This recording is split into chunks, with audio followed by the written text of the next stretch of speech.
Hello, very good morning to all of you. This is class of 9th foundation. और आज जो है हम जो टॉपिक स्टार्ट करने वाले हैं उस टॉपिक का नाम है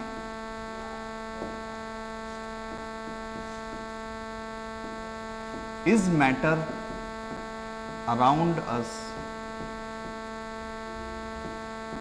प्योर। ठीक है, this is the name of our topic. Okay, चलिए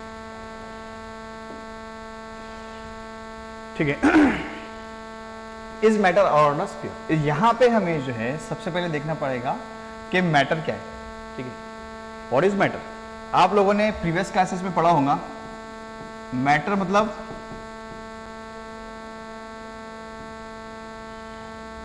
anything. Matter is anything which has a mass and occupies a volume, occupies a volume, इसको हम कहते हैं मैटर। एवरीथिंग इज मैटर, चाहे वो सॉलिड स्टेट में हो, लिक्विड स्टेट में हो या गैसियस स्टेट में हो।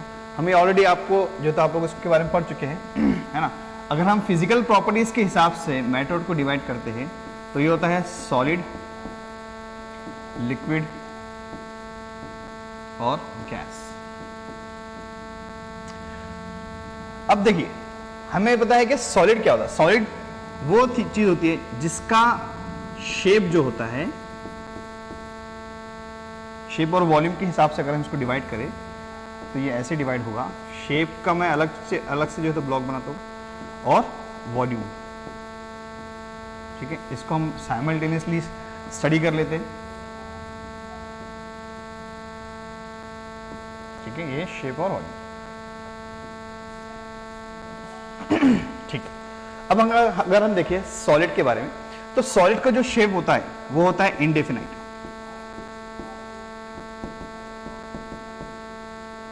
सॉरी, ये होता है डेफिनाइट, नॉट इंडेफिनाइट, ये होता है डेफिनाइट। सॉलिड का जो शेप होता है वो क्या होता है? डेफिनाइट होता है। डेफिनाइट का मतलब क्या होता है कि उसका जो शेप है वो चेंज नहीं होता है। चाहे आप कोई भी चीज, जैसे मान लो अभी आप पेन ले रहे हो, तो पेन जो है ये सॉलिड स्टेट में, तो इसको आप कहीं पर भी रखो तो वो सॉलिड ही रहेगा। इसका जो शेप है वो शेप चेंज नहीं होगा। और ये जो वॉल्यूम घेर रहा है, यानी कि वॉल्यूम का मतलब क्या होता है? वॉल्यूम भी इसका कैसा होता है? डेफिनाइट होता है। वॉल्यूम का मतलब क्या होगा कि ये कितना स्पेस घेर रहा है, कितनी जगह ले रहा है, उसको हम कहते हैं वॉल्यूम। और वॉल्यूम इसका कैसा होता है? डेफिनाइट होता है। शेप भी कैसा होता है? डेफिनाइट होता है, वो चेंज नहीं होता है। लेकिन अगर हम लिक्विड की बात करें तो लिक्विड का जो शेप होता है वो इनडेफिनाइट होता है। कैसा होता है? इनडेफिनाइट होता है, यानी कि ये चेंज हो सकता है, इसको हम कहते हैं इनडेफिनाइट। लेकिन इसका जो वॉल्यूम होता है वो स्टिल डेफिनाइट ही होता है। क्या मतलब हुआ? देखिए, जैसे मान लो जब आप एक ग्लास में आपने पानी लिए और वाटर जो होता है वो लिक्विड है। ठीक है, लिक्विड स्टेट में। इसको अगर आप जग में डाल देते हो या मग में डाल देते हो या फिर बकेट में डाल देते हो, तो वो जो पानी है वो उसका शेप चेंज कर लेता है। वो उस जिस भी कंटेनर में इसको आप डाल रहे हो उस कंटेनर के हिसाब से उसका अपना जो शेप है वो चेंज कर लेता है। लेकिन उसका जो वॉल्यूम है, जितनी वो जगह घेर रहा था पहले भी, अभी भी वो उतनी ही जगह घेर रहा है। क्या मतलब हुआ? जैसे कि मान लीजिए कि 1 लीटर की बोतल में आपने पानी लिया था, उसमें 1 लीटर वाटर था। जब आपने उस पानी को, उस वाटर को बकेट में डाल दिया, तो ऐसा नहीं होगा कि वो 1 लीटर का पानी 2 लीटर या 5 लीटर या 10 लीटर हो जाए। उसका जो वॉल्यूम है वो चेंज नहीं हो रहा है, वो वॉल्यूम जो है उतना ही रहेगा। यानी पहले भी वो 1 लीटर ही था, अभी भी 1 लीटर ही रहेगा, यानी वो डेफिनाइट उसका वॉल्यूम होता है। लेकिन उसका जो शेप होता है वो चेंज हो जाता है। इसलिए हम कहते हैं कि everything which has a definite shape and definite volume, उसको हम सॉलिड कहते हैं। फॉर एग्जाम्पल, बहुत सारे एग्जाम्पल्स हैं सॉलिड के। ठीक है, आपका जो है तो चेयर ले लीजिए, ठीक है, टेबल ले लीजिए, ठीक है, पेन, पेंसिल, आपका मोबाइल। ठीक है, यहाँ पे जो भी चीज़ जिसका शेप चेंज नहीं होता है, चाहे आप उसकी जगह चेंज कर दो, उसका शेप चेंज नहीं होता है, उसका वॉल्यूम भी चेंज नहीं होता है। हर ऐसी चीज़ को हम क्या कहते हैं? सॉलिड कहते हैं। ऐसी चीज़ जिसका शेप चेंज होता रहता है, अलग अलग कंटेनर में जब उसको डालते हो उसका शेप चेंज होता रहता है, लेकिन उसका जो वॉल्यूम होता है वो डेफिनाइट होता है, वो चेंज नहीं होता है, उसको हम लिक्विड कहते हैं। हर ऐसी चीज़ को हम क्या कहते हैं? लिक्विड कहते हैं। इसके एग्जाम्पल्स, सबसे बेस्ट एग्जाम्पल तो वाटर है। फिर इसका ऑयल, ठीक है, ऑयल में आप कोई भी ऑयल ले सकते हो, केरोसिन ले लो, पेट्रोल ले लीजिए, ठीक है, मिल्क ले लीजिए, कोई भी चीज जिसका शेप चेंज होता रहता है बट उसका वॉल्यूम चेंज नहीं होता है। थर्ड वन इज गैस, इसका जो शेप होता है वो भी इनडेफिनाइट होता है, इसका शेप जो है वो चेंज होता ही रहता है, उसका वॉल्यूम भी इनडेफिनाइट होता है, इसका जो वॉल्यूम है वो भी चेंज होता रहता है। जैसे कि मान लीजिए कि आप जो है तो एक गैस सिलेंडर ले रहे हो, ठीक है, एक गैस सिलेंडर है, अब इसके अंदर जो भी गैस है, ठीक है, सीएनजी गैस होती है, कंप्रेस्ड नेचुरल गैस, तो इसमें जो गैस होती है इसका जो शेप है गैस का वो इस सिलेंडर के बराबर है और उसका जो वॉल्यूम है वो उतना ही है जितना इस सिलेंडर का है। जैसे इसका आप कॉक ओपन करते हो गैस स्प्रेड होने लगती है, अब गैस जो है वो पूरे रूम का शेप ले लेती है और उस गैस ने पूरे रूम का वॉल्यूम भी घेर लिया है, ठीक है। तो अब इसका जो शेप है वो भी इनडेफिनाइट है और उसका जो वॉल्यूम है वो भी क्या है, इनडेफिनाइट है। तो अगर हम फिजिकल प्रॉपर्टीज यानी कि शेप और वॉल्यूम, ये फिजिकल प्रॉपर्टीज के हिसाब से अगर हम किसी भी मैटर को क्लासिफाई करना चाहे तो हम तीन चीजों में क्लासिफाई करते हैं। पहला होता है सॉलिड, सेकंड होता है लिक्विड और थर्ड होता है गैस, ठीक। ये भी आप जो है तो प्रीवियस क्लासेस में ऑलरेडी पढ़ चुके हैं, अगर नहीं पढ़े होंगे तो अभी हम पढ़ ले रहे हैं, ठीक है। इसके बाद अब देखेंगे हम कि अगर हम मैटर को on the basis of their chemical properties पे इसको क्लासिफाई करें तो वो हमें किस तरीके से हम क्लासिफाई कर सकते हैं वो देखेंगे। Matter on the basis of chemical properties, तो इसको हम दो चीजों में डिवाइड कर सकते हैं। एक होते हैं प्योर सब्सटेंसेस,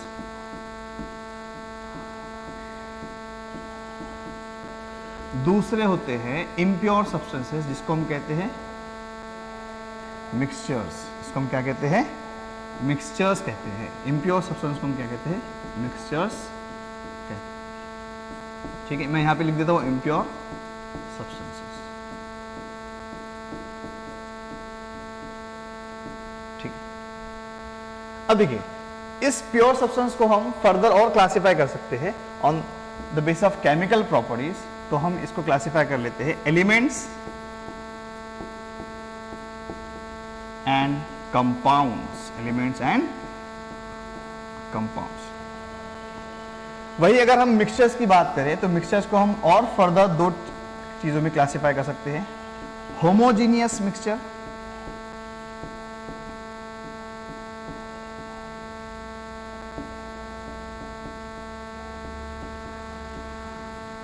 और हेटेरोजीनियस मिक्सचर।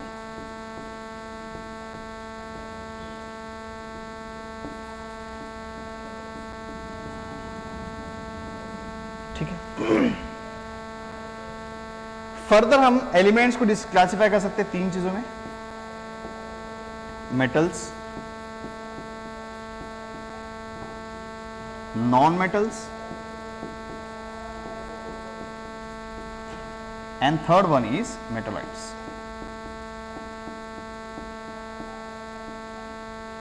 वही अगर हम कंपाउंड्स की बात करें तो कंपाउंड को हम फर्दर क्लासिफाई कर सकते हैं तीन चीजों में, ठीक है।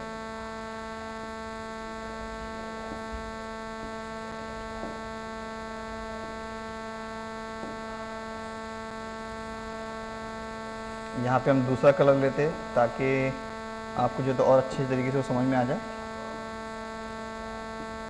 पहला है acids, second is base and third one is salt, ठीक है। अभी देखिए अब हम पूरा जो है तो उसको एक्सप्लेन कर लेंगे, ओके। चलिए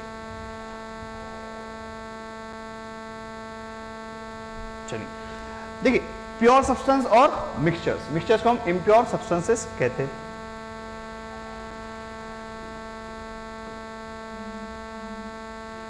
प्योर सब्सटेंस मतलब ऐसी चीजें जो प्योर होती है, प्योर होती है मतलब उसमें कोई भी इंप्योरिटी नहीं होती है या फिर कोई भी अदर चीज का, अदर एलिमेंट या कंपाउंड का मिक्सचर नहीं होता है, ठीक है। तो these are made up of only one kind of, made up of one kind of substances, या फिर atoms, one kind of atoms कहेंगे।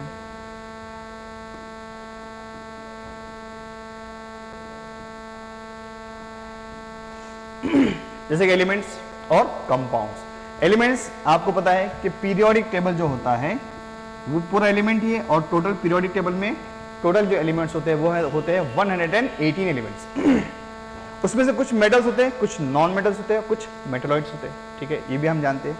मेटल्स वो एलिमेंट्स होते हैं जो मेलेबिलिटी शो करते हैं। मेलेबिलिटी मतलब देखिए मेटल्स, नॉन मेटल और मेटलॉइड, इसका जो है एक स्पेसिफिक जो है हमारा चैप्टर होता है कोर्स के अंदर, जिसको हम जो तो पढ़ते हैं, ठीक है, उसको हम और डिटेल में पढ़ेंगे, लेकिन थोड़ा सा आपको मैं इसका इंट्रोडक्शन दे देता हूँ।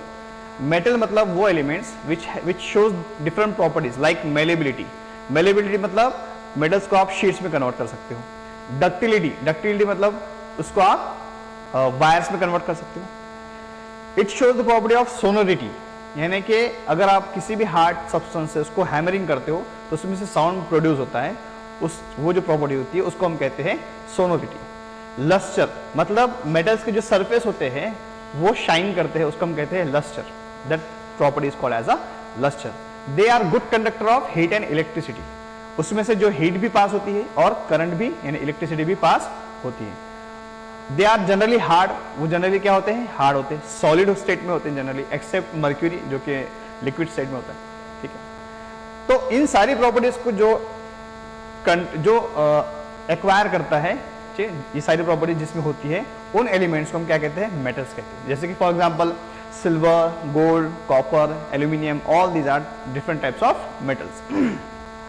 कुछ होते हैं नॉन मेटल्स। नॉन मेटल्स में एग्जैक्टली जो प्रॉपर्टीज मेटल्स में होती है उसकी अपोजिट प्रॉपर्टीज किसमें होती है, नॉन मेटल्स के अंदर होती है। They are not malleable, they are not ductile, they don't show the property of sonority and lustres, they are bad conductor of heat and electricity, generally they are in gaseous state. तो हम कह सकते हैं कि non metals are exactly opposite of metals. इसके भी कुछ examples हैं, जैसे कि फॉस्फोरस है, सल्फर है, हाइड्रोजन, ठीक है, और helium, neon, argon, krypton, xenon, radon, fluorine, chlorine, bromine and iodine, all these are different types of non metals. और कुछ होते हैं मेटलॉइड्स। मेटलॉइड्स मतलब क्या होता है कि ऐसे elements which has some properties of metals as well as some properties of non metals. इसको भी है स्पेसिफिकली ये 7 होते हैं पूरे पीरियोडिक टेबल के अंदर, जिसको हम एक ट्रिक से के थ्रू हम इसको याद कर लेते हैं। जैसे कि ब, सी, गे, असप, टेपो, मतलब बी फॉर बोरॉन, ठीक है, सी मतलब एस ई सिलिकॉन, गे मतलब जी ई जर्मेनियम, अस मतलब ए एस यानी आर्सेनिक, सब मतलब एस बी यानी एंटीमनी, और टेपो मतलब टी ई टे मतलब टेलोरियम, पी ओ पो यानी पोलोनियम, ठीक है। ये जो 7 एलिमेंट्स होते हैं वो होते हैं मेटलॉइड्स, क्लियर है। और ये सारे के सारे किस में आते हैं, एलिमेंट्स। और एलिमेंट्स क्या होते हैं, प्योर सब्सटेंसेस होते हैं, इसके अंदर इसके अलावा कोई भी चीज़ मिक्स नहीं होती। जैसे मान लीजिए आप मेटल की अगर हम बात करें तो मेटल यानी कि सिल्वर या गोल्ड हो, तो अगर आप गोल्ड लेते हो, प्योर गोल्ड अगर लेते हो, उसमें सारे के सारे एटम्स जो आपको दिखाई देंगे वो सब गोल्ड के ही दिखेंगे, किसी और एलिमेंट के आपको दिखाई नहीं देंगे। अगर कोई दूसरे एलिमेंट उसके अंदर मिक्स होता है तो उसको हम इम्प्योर सब्सटेंस कहेंगे, और वो जो है आप मिक्सचर्स में उसको डाल दोगे, ठीक है। जैसे जो इम्प्योर गोल्ड होगा या फिर इम्प्योर सिल्वर होगा या फिर इम्प्योर आयरन, कोई भी मेटल या एलिमेंट जो इम्प्योर है वो इम्प्योरिटी में चले जाता है, यानी मिक्सचर में कन्वर्ट हो जाता है। जैसे मान लीजिए आप 22 कैरेट का गोल्ड है, तो उसमें कुछ ना कुछ इम्प्योरिटी रहती है, तो वो जो गोल्ड रहेगा वो किस में चला जाएगा, मिक्सचर में, है ना, यानी मिक्सचर की कैटेगरी में वो चला जाएगा, इम्प्योर की कैटेगरी में।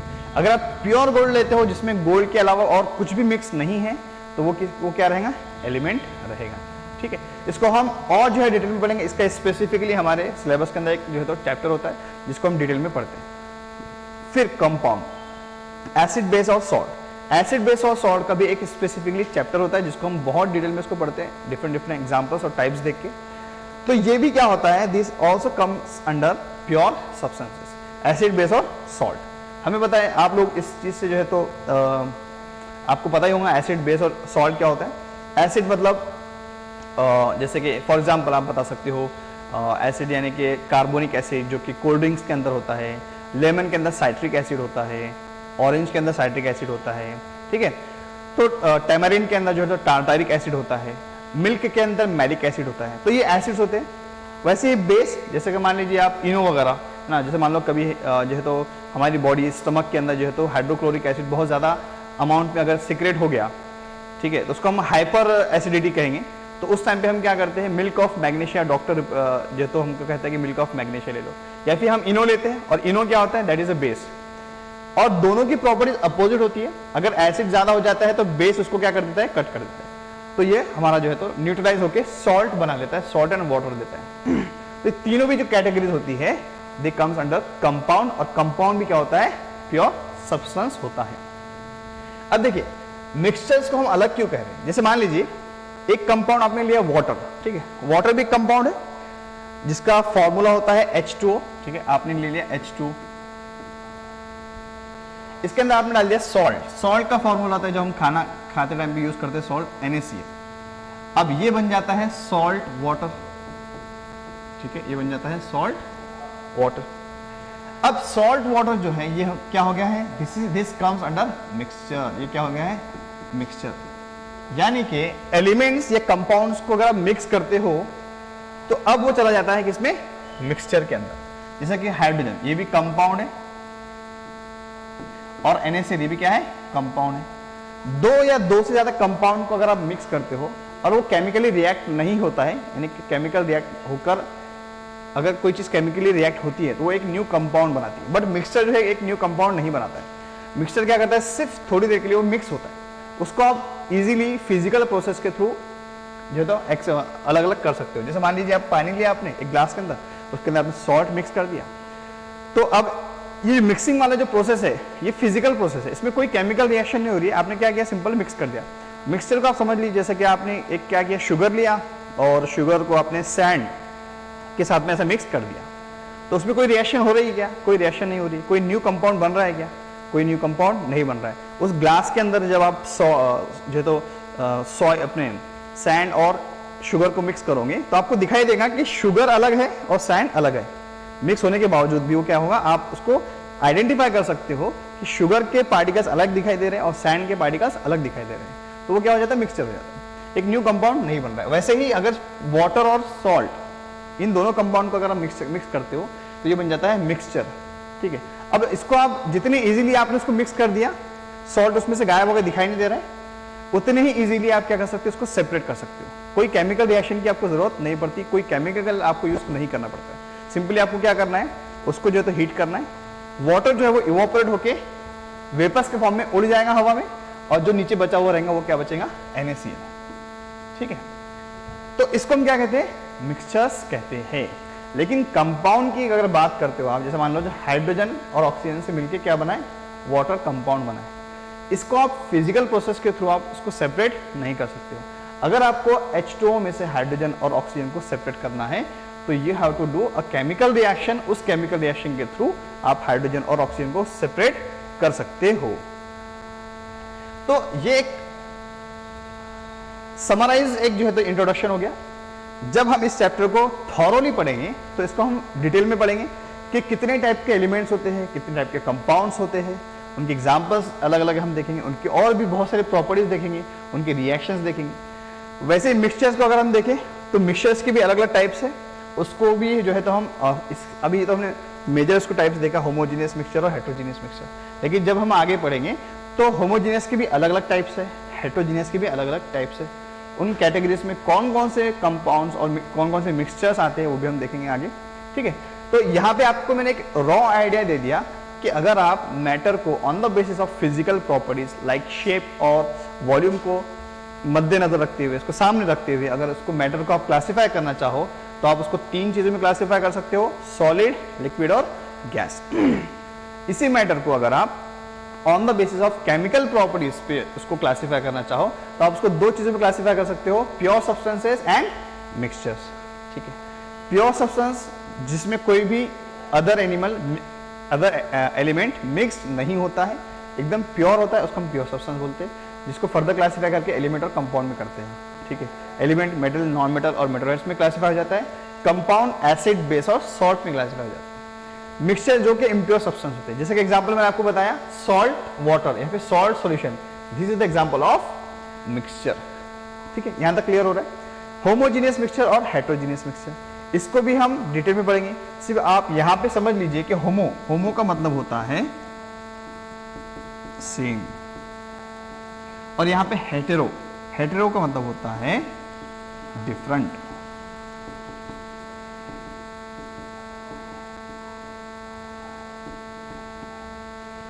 ठीक है, तो इसको जो है तो हम अगले लेक्चर्स में जो है तो कंप्लीट करेंगे। ठीक है, इसको आप नोट डाउन कर सकते हैं वीडियो को पॉज करके, यू कैन नोट डाउन, फिर हम इसको जो है तो आगे और डिटेल में पढ़ेंगे। Thank you.